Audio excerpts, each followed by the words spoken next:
We go.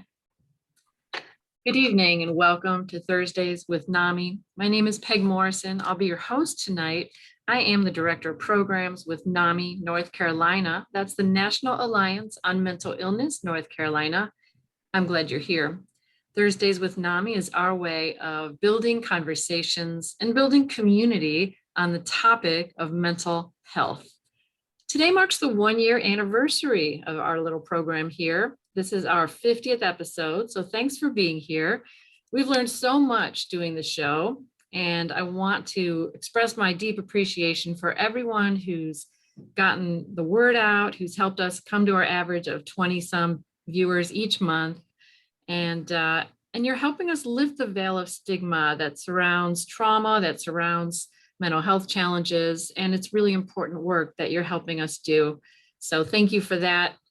Some topics are easier than others. Tonight we'll be tackling a challenging area. April is Sexual Assault Awareness Month. Our guest, Alyssa Vine-Hodge, has written a memoir on surviving childhood sexual abuse and sexual assault. She's not alone. Every 9 minutes, Child Protective Services finds evidence or proof of child sexual abuse in the United States, according to the Federal Department of Health and Human Services. In 2016, they reported over 57,000 victims of sexual abuse, child victims. That's a lot of kids. I need to acknowledge the subject strikes a personal chord with me. I'm a survivor as well. I have written my story, but I haven't jumped off the edge to publish. So I give Alyssa a lot of credit for her courage. And thank you so much for being here tonight. We're going to really take a deep dive into this in just a moment. As usual, the first part of our show will be an interview with our esteemed guest, Alyssa Vine-Hodge. About halfway through, we'll show a video of the week, and then we'll be taking your questions, members of our virtual studio audience. And now a quick word from our sponsors. Thursdays with NAMI is funded in part by the North Carolina Department of Health and Human Services, Division of Mental Health, Developmental Disabilities, and Substance Abuse Services through the Federal Community Mental Health Services Block Grant Fund. We do appreciate their guidance and their support. They've been great to us. All right, without further ado, Alyssa Vine-Hodge is a member of the Speakers Bureau for RAINN, the Rape, Abuse, and Incest National Network. She enjoys collaborating with other artists and advocates to share that not only is healing possible, but happiness too. Welcome, Alyssa. Thank you so much for having me, Peg. Yes. I really appreciate the opportunity. It is my pleasure and my honor. We always like to know the backstory of our guests. So for those who haven't read your book yet, which is very compelling, I will say, I read it, I think, in a day. It's intense and informative, and it's a page turner. So for those who haven't yet read it, tell us your story in a nutshell. Well, I grew up for about the first 30 years of my life or so, just plugging away with life and not really knowing I had a mental illness of any kind. I thought I had a happy life. I had no memory of any traumas that had happened in my life. So I've been married for 18 years and lived in Raleigh for 18 years, and I work part-time. I'm 43, going on 44. And when I was 30, I kind of started feeling a vague sense that something was wrong with me, but I didn't know what. So I explored some counseling, but didn't really feel a good fit with anyone at the time. And then I've always known that I was a melancholy soul or leaned towards the depressive side of the spectrum and maybe had nerves and anxiety, but nothing really severe manifested until 11 years ago to the month I was hospitalized with my first psychotic break. For about 3 weeks, I was in the hospital and just kind of discovered all at once that I had bipolar disorder and post-traumatic stress disorder. And then entered into recovery at that time. So for the past decade, I've really been in counseling and doing a lot of emotional work and recovering the memories of childhood sexual abuse and also some assaults that happened in my early 20s that I had also just kind of minimized and blocked out because I didn't really even know what sexual assault, the definitions of it were at the time. So it's been a long road, but I'm at a better place and I'm happy to hopefully encourage some other people who may be in a really tough spot right now. So. Yeah. Well, I'm so glad you're here. And again, it takes a lot of takes a lot of effort and a lot of talent and courage to put your story into a book and to be willing to lift up other survivors by telling your story first. You know, you're opening the door and loosening up that conversation and sort of freeing other people of stigma so that they can be more comfortable in their skin and realize they're not alone. It's not their fault. So thank you for that. Your book starts out, as you mentioned, with the hospitalization, and you share your unfiltered perceptions and memories of that time. What led up to the hospitalization? Well, it felt like it came suddenly, but looking back, I can see that there were maybe a couple months building up to the psychotic break. My dog actually was the first one to notice that something was off with me, and he kind of sensed a storm coming, I think. I would come in from work at night or out from a drink with a friend, and I'd go to bed, and my dog would curl up by my stomach and he'd be trembling. And he had never done that before. And I thought, why are you having anxiety and cuddling up to me like this? And then gradually I was walking home from work one sunny spring day, and all of a sudden, just one of the memories of the sexual assaults in my 20s just popped into my head. And I was like, oh yeah, that happened. I completely blocked that out. And then I started having panic attacks and recalling some things. And then it just escalated into an overlapping really of post-traumatic stress, flashbacks, with a mixed episode of mania and depression and ultimately psychosis. So there was probably a good week or 2 weeks where the psychosis was coming to a head, but I had no idea what was happening to me other than I just felt really bizarre. And my family had no frame of reference for bipolar or signs to look for or mental illness. So everybody was just kind of observing that I was different. I was talking a lot, really rapidly, unfiltered. But they were just trying to figure out what was going on with me and really trying to care. But it wasn't until it got so bad, the hallucinations and just nothing made sense. I lost total touch with reality that I told my husband, call 911. I have to get to the hospital now. And I remember at one point, just my dog is no longer with me. He passed on a year and a half ago. But at one point during the psychotic break before I was hospitalized, I just started having convulsions, like trembling uncontrollably. And my dog was with me in the kitchen, and he started trembling uncontrollably and just looking at me. And I noticed that I was causing him fear. And so I just looked at him and I said, Bosco, I have no idea what's happening to me or what I'm going through, but I just want you to know you don't have to worry about me. I'm going to be okay. I'm going to make it through this, whatever it is. And he stopped shaking. He came right to my side, like did an about face, stared straight ahead and sat down, just like he was like a police dog or something. Like I'm at your command. I trust your word. And he never had an anxiety attack about me again. From that point on, he was my emotional support animal.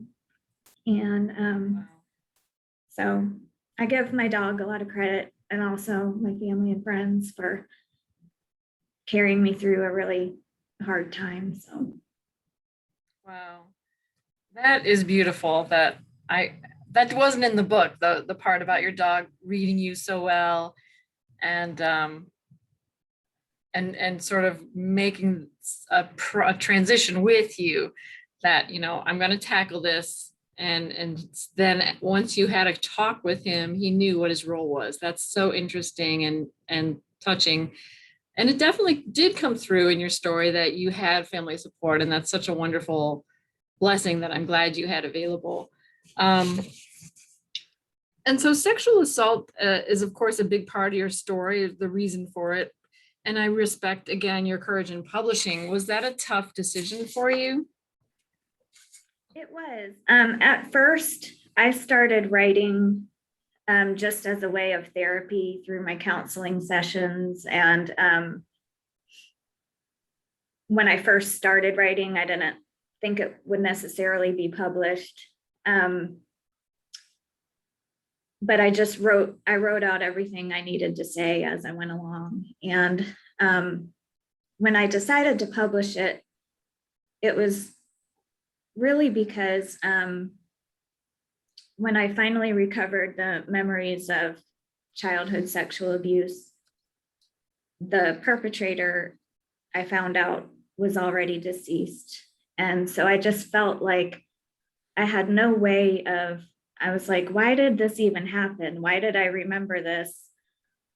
I have no way of confronting him or doing anything about it. So I felt that I needed, by putting my words in published space, it was like how I brought justice to the situation for myself. And there was some fear and trepidation with that, because there was a threat of murder over my life when I was a young child, that if I ever told, I would end up being dead. And so even though he was dead, I wrote in code, so that if anyone from my hometown ever read the book, they could read between the lines and maybe know who it was, and that there was someone else out there, and that they weren't alone. But I was terrified that if I said too much, that he might still have friends that would come murder me. So there was a lot of fear and consideration in writing the book. Definitely, that's heavy stuff. And he was a powerful person in your community. That's what was one of my takeaways. You wrote a letter to him. Was that helpful? Yeah, it was helpful. I was dealing with a lot of shame, and I felt like the abuse happened when I was around age 4. And so I felt like he had invaded my entire identity, and I was really confused and just kind of went through an identity crisis. And I was just so ashamed and so angry and just so many things that I needed to write a letter to him. And part of the letter addresses the shame and telling myself I refuse to be ashamed about this. And also part of the letter imagines what I could have said to him if I could have brought him to court. So it was my way of saying what I would have said if he were alive today. And I had the courage. Who knows if I would be brave enough if he were really alive, but I don't know. Well, perhaps it's not my place to guess, but if I were to venture a guess, I would say that someone would read your book and say that happened to me too. And so then there are several of you, and then it's easier to go up against a person in power. But yeah, it is conjecture. Gosh, so much of your story brings up memories for me too. So a lot of sexual abuse survivors have a hard time getting past the shame that comes with that kind of trauma. Did you struggle with shame, stigma? I struggled with shame. With the assaults that happened later in my life, I felt shame that maybe I was stupid, maybe I was somehow responsible, or just, I guess I felt stupid somehow. And with the abuse that happened as a child, I felt more like shame, the shame of being damaged goods or just damaged, I guess. But not only shame just related to the incidents, the shame like colored my entire filter of life. Like, I remember being a little child, and we were guests at someone's house and for a weekend, and we were sitting at a fancy table, and I spilled my milk all over the table. I was probably 7, and I could tell that the adults were annoyed. So for the rest of our visit at that home, I punished myself by refusing to eat with everybody, and I would just eat in the kitchen by myself because I didn't want to inconvenience another person. And that experience is indicative of kind of how I've lived my whole life, like just feeling unfit to be part of society, to express myself as a human, to make mistakes, I've always kind of wanted to just live under the radar, never really be noticed, never have a job that had too much responsibility because I didn't want to fail or be noticed, or it just really covered my whole life. And it's only been in the past year or two, after so much work, that the shackles of all that shame are really starting to fall away, and I'm becoming more comfortable in my skin. So Well, that's wonderful. And I love the way you put that, because I think so many of us, women in particular, but others, all kinds of people, have that feeling that there's this shared social fabric, a shared social reality, and somehow we're not worthy to be a part of it, to really immerse ourselves and do anything that would have an impact on somebody else, that somehow our voice is nullified. So, and what a powerful response to write a book. And that's a great pushback. So good for you. What's the most important takeaway you would like people to get from your memoir? it's hard to say, because I wrote the book. They say pick an audience that you write your book for, and I really wanted everyone to be my audience. So I wrote it with the first chapter in mind, that if somebody only read chapter 1 of my book and then they didn't want to read anymore, the meat of what I wanted to say was all in chapter 1, which I really wanted to give a picture of what a psychotic break feels like firsthand. And for first responders and counselors and psychiatrists, and family members and friends, like, so they would know what's happening and the layers that might be there, what might be going on behind the surface. And I wanted, if people part of support networks were reading it, I wanted them to take away how valuable they are to survivors and to people with mental struggles. Like, if you're a family member or a friend, you are so valuable. Thank you to all the first responders and counselors and psychiatrists out there.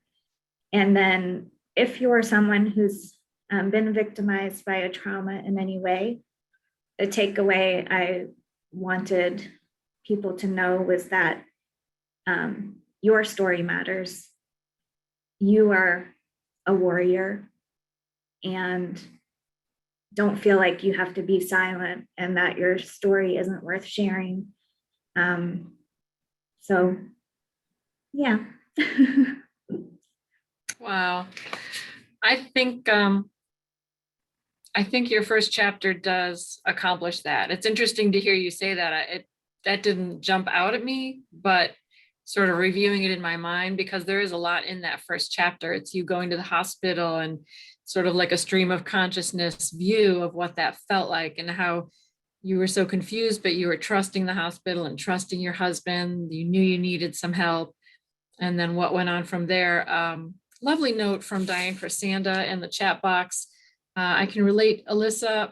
My sister and I were playing outdoor making mud pies, ages 5 and 6. We were saved from a man trying to grab us by our pet, Shorty, the German Shepherd. He jumped up and grabbed the man with his teeth. My sister and I ran screaming to my mom. Wow. Thank you, Diane. I didn't know you went through that. That's intense. Just gave me chills all over. So. Yeah. And another comment from the chat box. Alyssa's book is very compelling.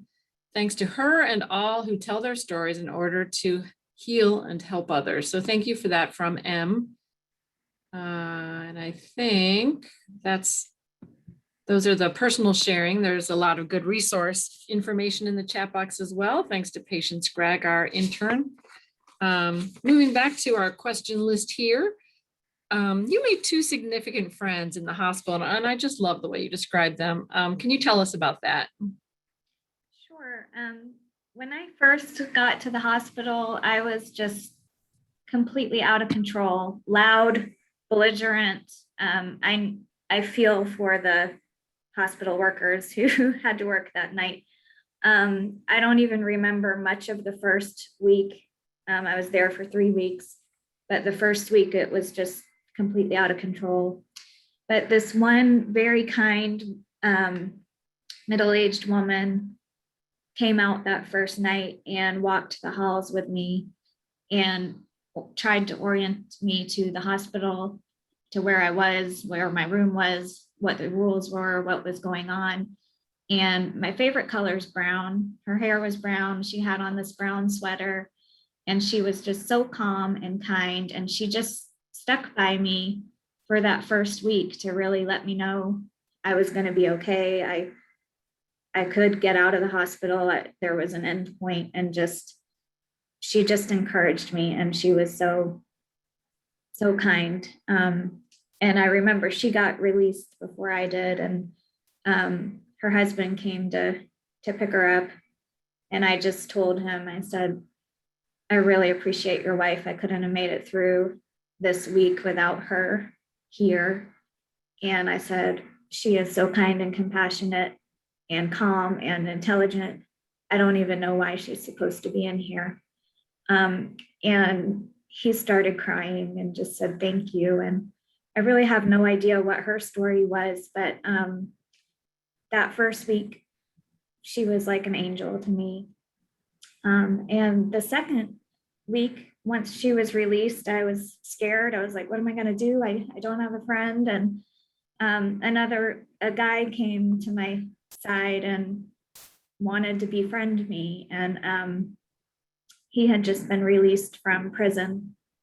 And when he told me that, he asked me if I was afraid of him. And I said no. And we just formed an alliance. And when I got to the point in the hospitalization where they would let me outside with the groups to go for a walk, I had so much anxiety, like I couldn't even fully enjoy it. And he was such a smiley guy, and he was like, he could always tell when I was suffering so bad. And he just took me one day when we were on the walk, and he said, here, stop and smell this flower.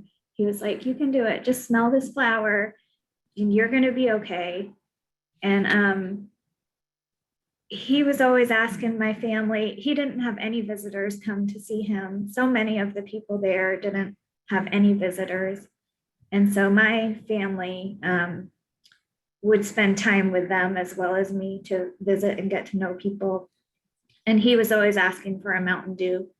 So my family would get him Mountain Dew. And yeah, it was just really nice. There were rules in the hospital. We weren't supposed to hug or shake hands or give gifts or anything, but he and I would do special handshakes and break the rules when people weren't looking to survive. And so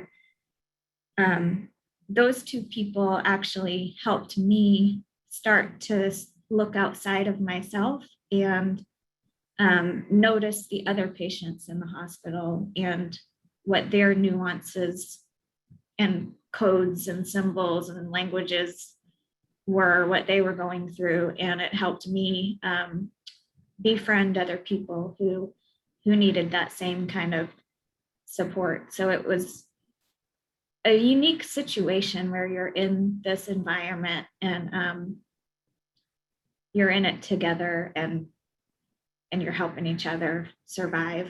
So you captured it so well, the way you wrote in sort of very simple terms, how important it was when you're so rattled and you just not sure what's going on, you're not sure what's real. And the brown sweater was so reassuring because it just pushed a button with you and that helped you trust the person. And so then your friend in the brown sweater was gone, but then you made a brown friend. And it was a very sweet way of wording it. So I assume it was a Black man. Yep, he is a Yeah. Black man and well, dark brown skin, and he was just a smiley person and a comforting soul. And he kept telling me how smart I was, and he said, "You're so smart. You be the brains, and I'll be the muscle."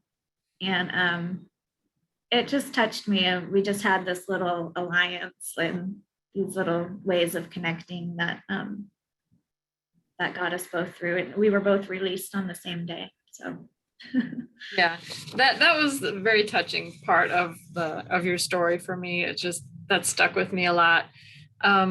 Were there any defining moments in your recovery? there were a lot of defining moments. For the sake of time, I'll just limit them to say that the most defining moments were probably all the sobering conversations I've had with various psychiatrists. When I was released from the hospital, the psychiatrist told me, "We were very worried about you. We were very concerned." She said, we have you on the highest dose of medicine that we could put you on, and you weren't stabilizing at first." And she said there was no higher medicine we could have put you on. If you didn't begin to come down, we were concerned that you never would, that you would be like this forever. And they actually told my family that there was a 50-50 chance I would not recover. So she told me I would be under psychiatric care from this point on, and she gave me a referring psychiatrist. And that psychiatrist was the one who told me I had bipolar disorder and what defined what had happened.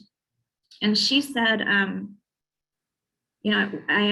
very concerned about your brain. You have to take care of your brain because what happened was so severe, and we have you at this level of medicine. But if you start to escalate again, there's a point where there's nowhere to go after that. And so please stay on this medicine, take care of your brain.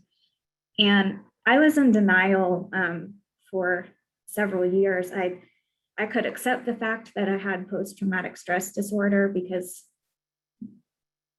I just could, but the bipolar word is just to me, there was a lot of stigma attached to it. And I didn't want to have this disorder.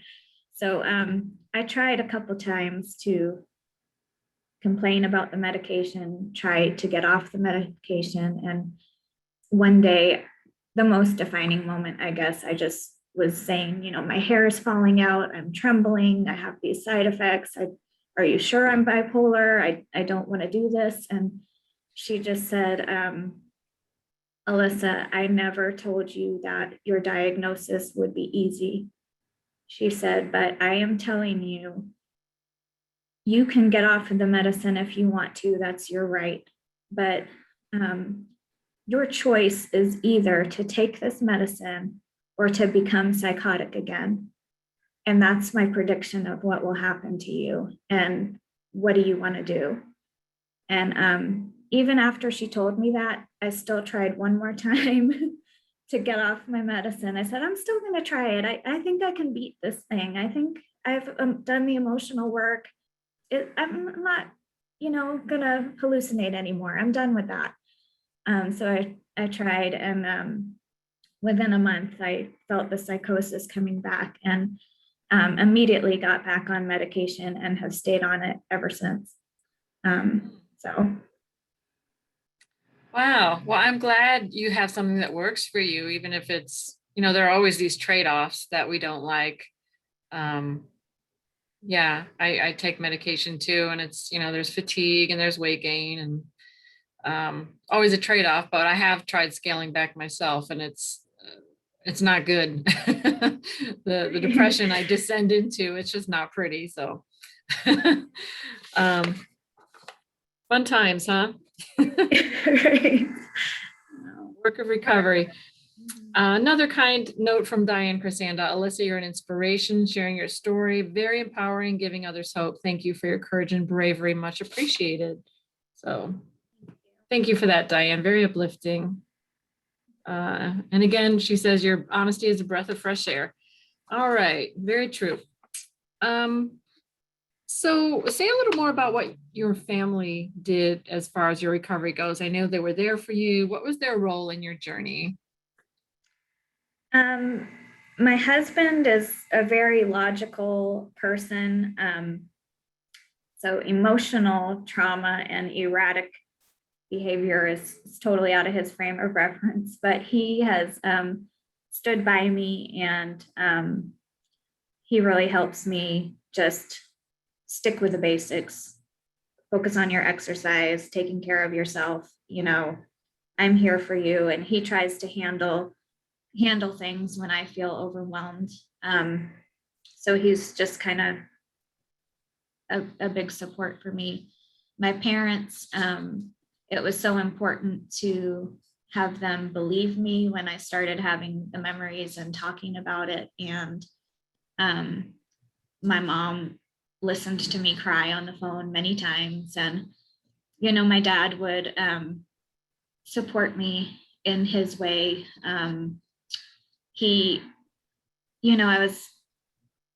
When I was going through that personal identity crisis of trying to heal from the child sexual abuse, I had gotten this manual on healing from a support group, and it said, if you're having trouble with your identity wrapped up in this abuser, go back to before you were abused and ask your family to write their memories of you and of your character and of who you were before that ever happened. And so I did. I asked my family to do that. And my dad was the one who wrote his memories of me of when I was a toddler. And there were just cute things in there. He told me I was determined and independent and unique and all these kind things. And it did really help me.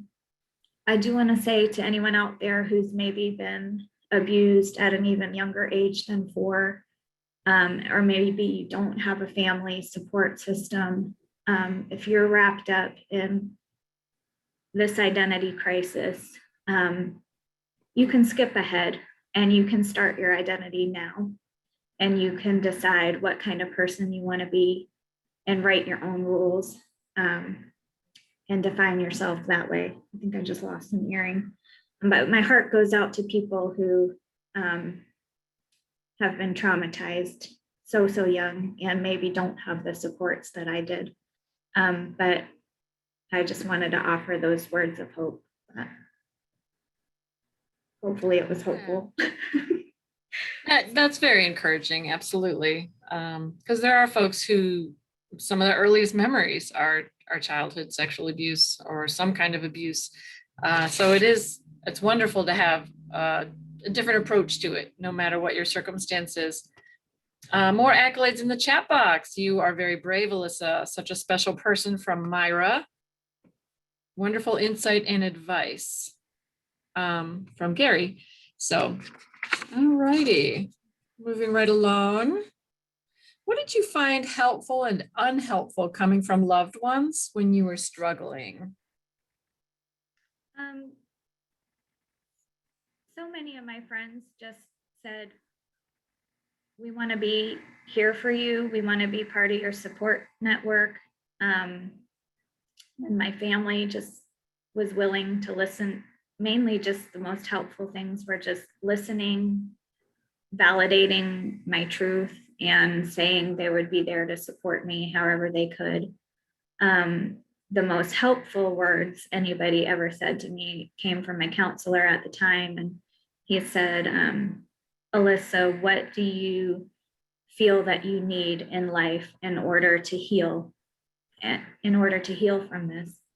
And I think those are words that a family member or a friend could say to someone in your life going through something, because it gave me so much autonomy and hope. Like, I have control over, what do I need to heal? I have choice about this and I can heal. And I just started naming things like, I need to tap dance. I need to watch comedy shows. I need to go to the beach, and I just wrote out, what things do I need to heal? I don't really like to say unhelpful things that people did, because I know even the unhelpful things come from a good hearted place when people are just trying to work through it themselves and, trying to share what works for them. But some of the unhelpful things are when maybe people just have one solution that works for them and they try to preach it to you. Like, if you just do more yoga, you'll be fine. Or if you just pray more or eat more red meat or take this vitamin, the bipolar will go away. So, so it's all good-hearted things, but I'm like, yeah, I really need to take my medicine, but thank you. I'm so glad you weren't swayed by that. If you found something that works, I understand, it's important to stick with what works with your mental health. The stakes are pretty high, right? But I like your empathy, because people do what they know, and they only can share the insight and wisdom that they have, and they want to help. So sometimes their wanting to help is not in fact helpful, but we just all do our best, I guess. What kind of stigma and discrimination have you faced, and how have you dealt with it? I have to say, I have not faced a lot of stigma. I've really been met with more acceptance and support than stigma.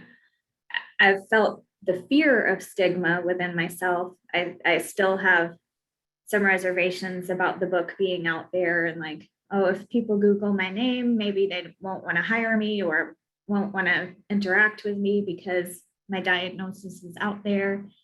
But I really haven't faced a lot of stigma. I would say the place I actually feel most judged, though, is sometimes, ironically, in the psychiatrist's office. Like, and I know they're trained to look for red flags or to look for the danger zones, and so I don't think it's necessarily stigma. But I remember telling the psychiatrist that I was doing really well, and I was exercising and taking a kickboxing class and having so much fun. And she said, "Oh, that's probably not good for you. You're practicing aggression, and that could be dangerous." And I just thought, would you say that to anybody else taking kickboxing? And like, or if I would tell them that I'm taking a trip to another country with my husband, like, I just see a look of fear, like, oh, is that going to make you manic? I think it's more concern, but it sometimes comes across as stigma. And especially one time after a mass shooting, one of the psychiatrists asked me if I owned a gun and had a gun in my home. And it was the only time that I've ever been asked that, but I noticed it came on the list of questions after one of the mass shootings. And then when I went to my next appointment, they didn't ever ask me again. But I felt kind of stigmatized by that, so, but I've also been on the receiving end of maybe like the opposite of stigma. I remember when I went on the international trip with my husband, we had to go through the TSA process to expedite your flight or whatever. And there's this question list. And we went to our TSA meeting, and on the question form, one of the questions was, have you ever been involuntarily committed to a mental hospital? And I checked the answer, yes. And when the woman got to that question, she got really quiet and she said, oh, if you've checked yes to this, you're going to be a red flag, like a flight risk. They're going to flag you everywhere you ever go. And she said, tell me about who committed you. And my husband was in the cubicle behind me answering his questions. And I said, my husband, under the direction of the hospital. And she just said, looked at me with so much compassion. And she said, you know, everybody has issues. I've had issues. And she said, you're on medicine, you're fine now. They're really looking for criminal, you know, people who are criminals. And I'm going to check the box no for you. And I said, okay, you're the professional, but I don't know if even asking that question on a flight form is stigma, or I really don't know where the lines are with what's stigma or what's not stigma. But other than all of those incidents, my whole experience has been just very supportive and loving and kind. That is wonderful to hear. It sounds like the people in your life, your relationships were beautifully supportive, and that's the main thing. Of the list that you just mentioned, what I find most surprising and strange is the reaction to kickboxing, because as a trauma survivor, we're supposed to do physically active things that, you know, gives our body and our muscle memory a more active, confident resonance. You know, that's supposed to be a really good thing. So you might want to give her a book on trauma-informed care. Okay, yes. Just a thought. Circling back to the identity issue, a comment from Zoe. Alyssa, that helps so much because the identity issue is huge. Thank you for doing this. You are so very brave. So right on. All right. I guess I would ask, we're almost at the halfway point. What does your life look like today? You've got some neat things going on. Yeah, I'm really enjoying my life overall. I'm a part of a book club with some really great women. We read a book a month and get together. And I do some advocacy work with a really good friend of mine, Kara. She writes books for children to help them get through trauma. And we do some YouTube videos through the Ladybug project to raise awareness on childhood sexual abuse and prevention. And my husband and I we have fixer-upper houses we work on a lot to keep us busy. And I also work part-time at a hair salon where I've been for years, and just have a lot of odds and ends, some volunteer ESL teaching, and that's English as a second language. Yes. So lots of little hobbies. The past year, like everyone with the pandemic, has been very quiet, and but I've acquired a little stray cat that I've hung out with a lot. So I would say my life as a whole, the emotional growth and healing has been astronomical, and it is way better. But I do feel as I get older, I don't know if it's hormones or what, but I feel like the bipolar is getting worse. And I've had some really debilitating times over the past year or two where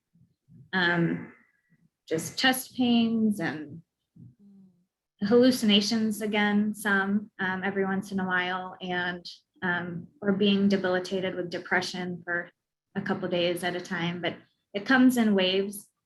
So it's concerning sometimes that but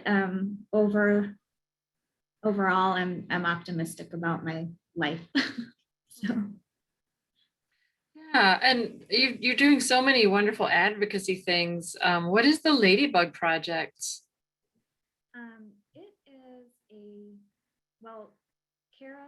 Kara Adams, my friend, her website is karacadams.com, and the Ladybug Project, she started it to be a voice for the small and silent, like those little children who are victims to abuse, who aren't speaking about it yet, that we would start this project to advocate for them. So we've done some YouTube videos, and again, with our books, we're still continuing to write and maybe try to get books into counseling centers and schools, her books into schools. So yeah. Wow, well, that's a really special outreach, and boy, talk about a group that doesn't have its own voice yet. So that's really special. And you mentioned hallucinations a couple times. May I ask, are they auditorial or visual? Auditory and tactile. So I've woken up, feeling hands touching me, or hallucinating hearing the door open and close. And it doesn't so much terrify me anymore because I know kind of where it's coming from. But it is not fun, and it does make you kind of just feel bad for a day or so. So, Yeah, you have a lot of strength, a lot of inner strength that's coming through. So what gives you hope? I got a lot of hope from observing the resilience in other people. And I know so many people who have gone through really hard times, no matter what the trauma is or the life circumstance, and just the resilience. And I think with the pandemic, we've all gone through this collective blanket of stress, and just observing the resilience of children who still run out and play and have imaginations, and my 95-year-old grandmother who's survived several lockdowns in her facility. And resilience gives me a lot of hope. And then also some spiritual beliefs I have, ground me and give me hope. I kind of tend to think that there's something greater than this that we see. And there is a lot of beauty on the earth, but there's also a lot of chaos. And I kind of tend to think that there's a greater reality that we'll all step into someday, where things come into alignment and make sense, and we'll all just kind of wake up and realize everything is as it should be in the grand scheme of things. That's my faith. Not saying it's true, but it's something I cling on to that gives me hope. Yeah, that makes a lot of sense to me.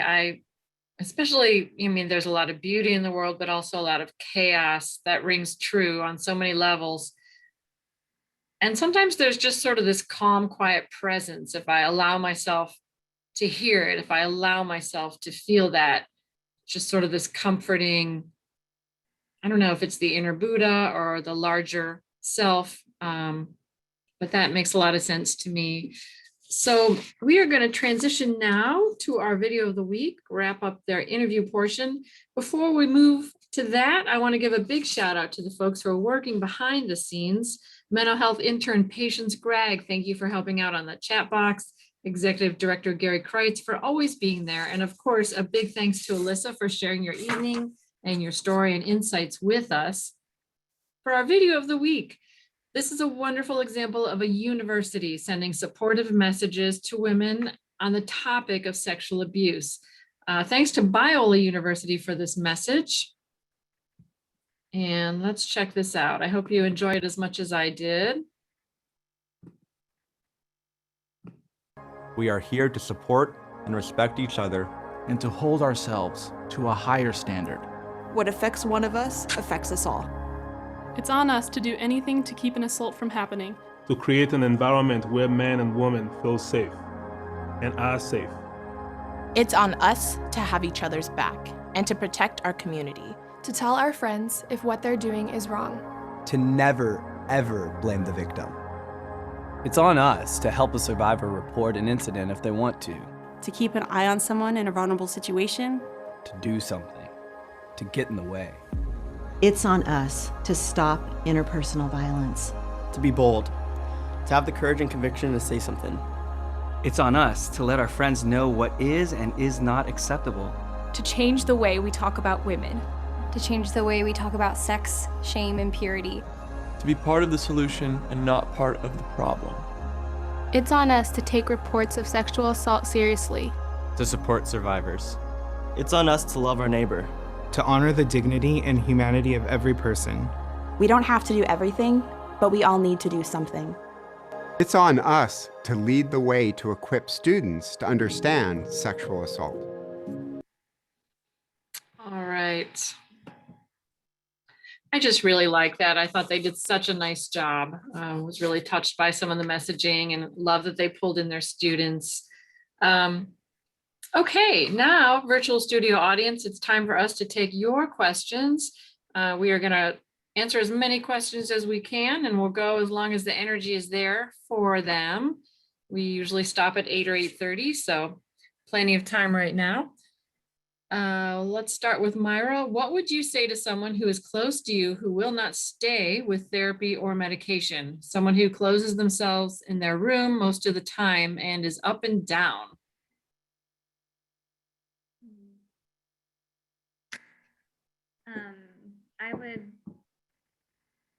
I would ask them what their aversion to getting help is,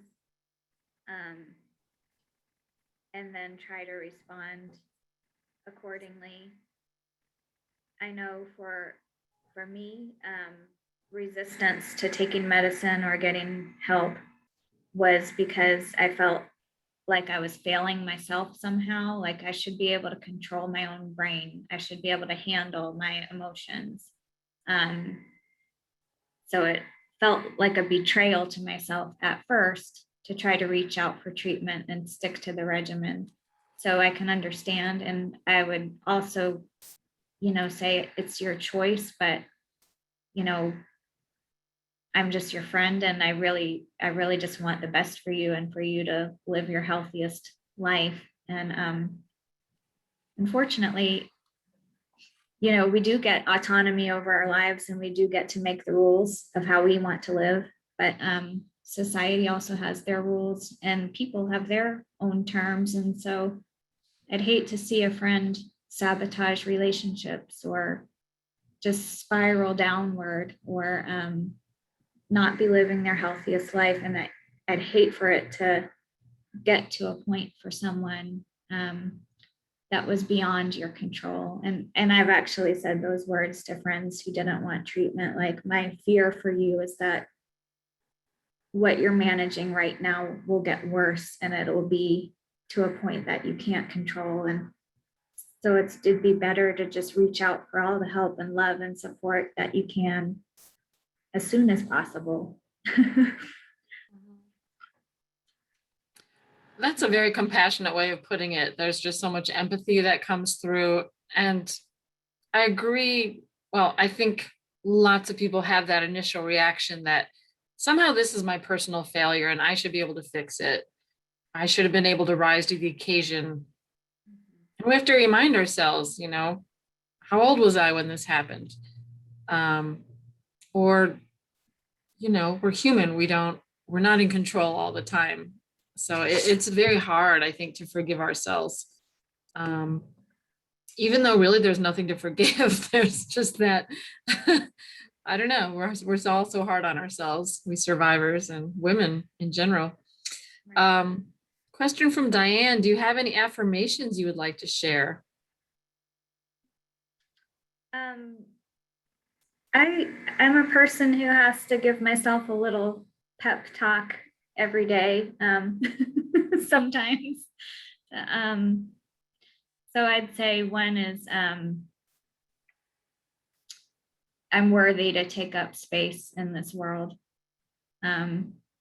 is one that I've had to tell myself a lot. Like, I dissociate sometimes. I don't even feel like I'm in my body. And so it takes a moment for me to get back into myself and to just inhabit my own body, to have the courage to even walk into a room and speak to a friend, or to be, in a social setting, and feel comfortable with back and forth conversations with people. And like, why would anybody want to hear what I have to say? Those kinds of thoughts. But to tell yourself, you're worthy to be here. You're worthy to take up space. And my friend Kara, who does the Ladybug project with me, says, the moment you were born, you let out that cry, I am here. I'm part of this world. And that's all the affirmation you need. You're here. You deserve to take your place on this planet. So. I like that. That's very memorable. Several questions here from Diane. What is your favorite season and why? My favorite season is spring. I always tend to get a little manic at the beginning of spring. I have to be very careful to just stay in balance, but I just like it because everything's in bloom and the weather is mild and it's so sunny typically. In the winter, I tend to get depressed, and in the summer, my hair tends to get really frizzy and I sweat a lot. So, so I would pick spring and fall. So yeah, same with me, especially the hair thing. This is a difficult state to live in. It really is. for good hair. How can I be part of the Ladybug? If you go to karacadams.com, you can look at Kara's website, see the children's book she's published. We also sell jewelry for our friends in Mozambique, Africa, jewelry that comes out of Africa, and all the proceeds go directly back to helping children who have come out of child prostitution. So there's lots of different little things where it's not a nonprofit. It's at this point just a project. We're just connecting with other advocates and trying to send support to different people who are working on the issue every day. So you can Google some of the Ladybug Project videos on YouTube. But if you go to karacadams.com, it just kind of tells you what it is and how different ways to get involved. So. Right. That sounds like a lot of wonderful causes wrapped into one umbrella. Mm-hmm. So this is from Gary Kreitz. What would be a perfect day for you? What would you do? Where would you go? Who would you spend it with? Cool. I like that question. I would wake up, eat a bagel with cream cheese, have a cup of coffee, spend time lounging and reading a book, and then hanging out, or maybe a more lighthearted book. but really just my go-to is I just like to relax. So anything I'm doing that's relaxing, and if I'm with a loved one, a friend, or my husband or my pet, just relaxing is my favorite type of day. Could be at home or at the beach or anywhere. Right. That does sound like a very lovely day, especially the beach part. Have you ever used a wellness recovery action plan, sometimes called WRAP? No, I'm not really familiar what that is. It's a plan. I'm sure someone else could describe it better than I could, but you lay out, these are the things that happen when I'm doing well. These are the things I can do to keep being well, what I can eat, what behaviors, my exercise, my sleep routine. Here are the triggers when I'm starting to slip with my mental health. And here's what I want to happen if I'm struggling. Here's who would take my dog or my children. I like this hospital, not that person, or not that hospital. I want this person to visit me in the hospital, not that person. It's a very helpful tool. That sounds like a great tool. And I know it's been recommended to me to log moods and log different things and keep track. And that's one thing I'm not good at. I just kind of keep a general idea in my head. I don't really make a solid plan. So.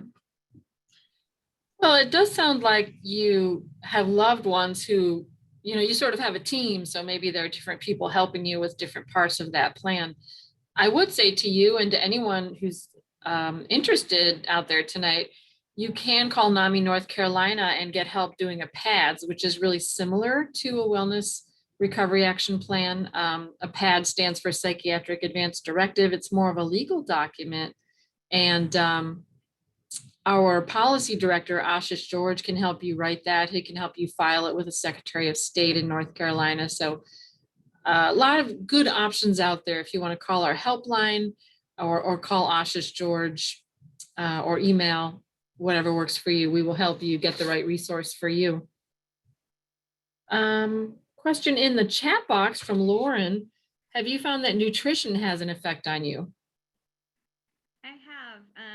When I eat chicken, salmon, and beets, I feel like instantly, I feel instantly boosted and grounded. So when I do eat healthier foods, I feel grounded. I do indulge in unhealthy foods at times, and I do still struggle with binge drinking on occasion or too much alcohol consumption. And I definitely noticed that is not healthy for my brain. So yes, nutrition has a definite place in brain health. That resonates with me as well. Yeah, I have a list of things I should do, and sometimes I actually do them. Right. Yeah. This is a fun question from Diane. What is your favorite type of music?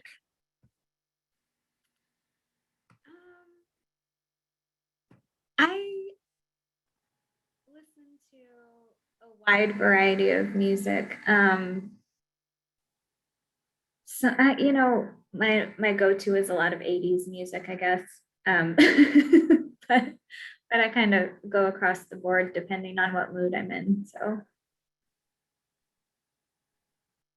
yeah, 80s music is just so fun to sort of relax to or dance to. It brings back fond memories. So we have plenty of time. Gary wrote Foreigner in the chat box. Gotta love Foreigner.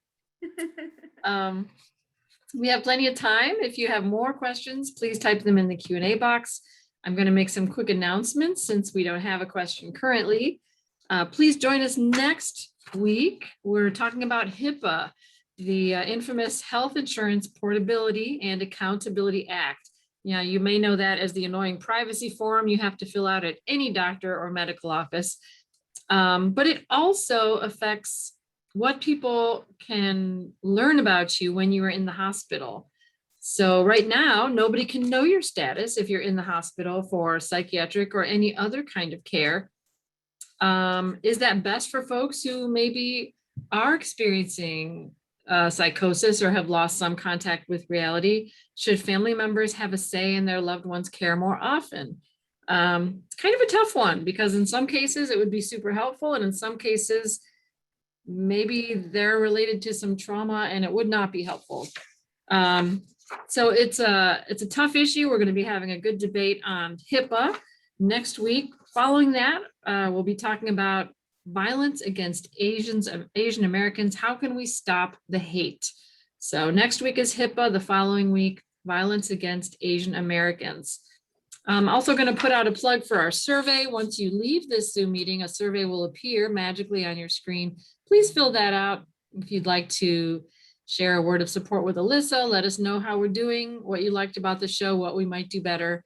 That helps us to improve over time, and it helps us show our grant funders, this is what we're doing, this is what we're about. All right, we've got lots of questions popping up here. Do you now have another dog? No, I don't. So,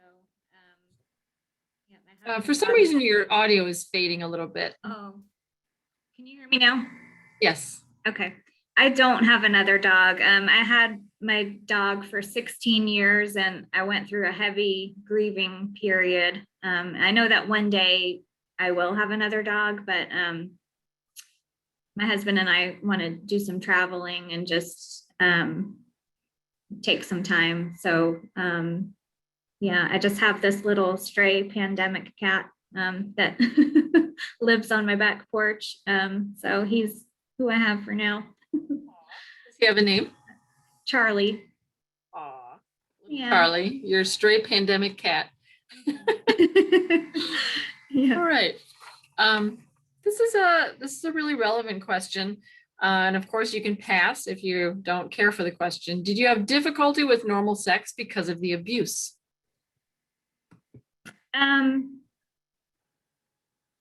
No. I mean, maybe for many years, I think I was, you know, I don't know, maybe sheltered and reserved and didn't want to be noticed or didn't really know how to, but it doesn't really interfere for me. I know it does for a lot of people. They can't even fathom certain things or, but for me, it's still something I'm able to incorporate into my life. So. Yeah, that is definitely a trend. Some people really struggle. For some folks, it hasn't really held them back that much in terms of intimacy. So it's interesting. We all react differently to trauma. Another question in the Q&A. Do you have a favorite vacation place? No, I just love being able to go anywhere. Anytime I'm able to take a trip anywhere, I'm having a good time. So yeah. I went to Portugal in 2019 and really enjoyed that. And have been to Ecuador and Nicaragua and some countries in Europe and India. And I've liked everywhere. So, and I just like sitting in my own backyard sometimes too. So. Oh, absolutely. Yeah. You covered a good bit of the globe there. That's neat. Question from Gary. What is your go-to movie when you want to feel good?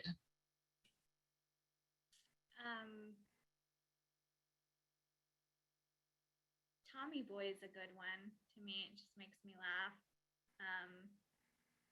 Your audio is very quiet again. I don't know what's happening there. Tommy Boy. It's just has Chris Farley in it, and it's just really silly and makes me laugh.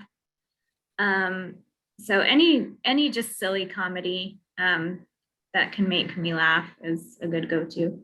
So I'd take any recommendations from the audience if you have any good movies. Absolutely. And Gary wrote, clearly you have never been to Toledo, Ohio, LOL.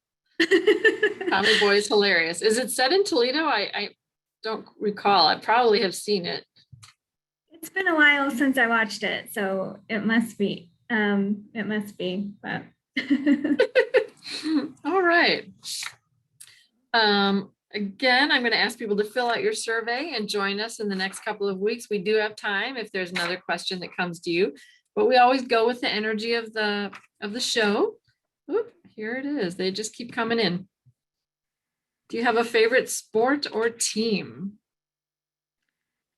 No.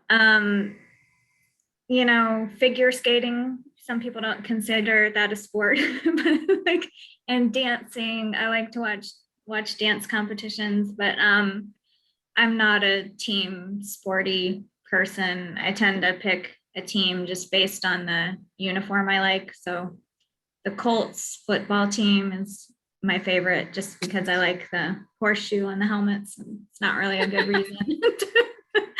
But, I like it. I like it. Yeah, I tend to do the opposite of Fairweather fans. I root for the underdog every time. So yeah, I tend to do that too. So yeah, well, at least I'm consistent. Is there anything else that you would like people to know before we wrap up? No, I just really appreciate the opportunity to talk and share my story, and thank you all for having me. So if anyone does ever want to connect and just feels like you have a follow-up question or want to reach out, I have a website, AlyssaVine-Hodge.com, that you can contact me through and send an email or reach out if you ever just need someone to share something with. So okay. One last question that came through, and we'll make this our wrap up. Do you have a favorite quote? I have a lot of favorite quotes. I'm always looking at quotes, and I'm sorry, my nose is just starting to run, but I actually forget the name off the top of my head, the author who wrote it, but you can Google it. And he's I think was a fantasy writer. But the quote is something to the effect of, "It is sometimes a reasonable response to reality to go insane." So I like it. I love that. And it's so true, really. Try to argue that one. I dare anybody. All right. Well, Alyssa, it's been an absolute pleasure. I really did like your book, The Sense About Madness. Check it out. And I'm seeing a lot of comments in the chat box, people being inspired by your courage and your insights. So thank you again for spending the evening with us. Everyone, I want to thank you for joining us tonight, for looking at this important topic. And as you move forward in the week ahead, remember to be safe, go where you need to go, do what you need to do, and keep safe out there. All right. Thanks, everyone. Have a good night.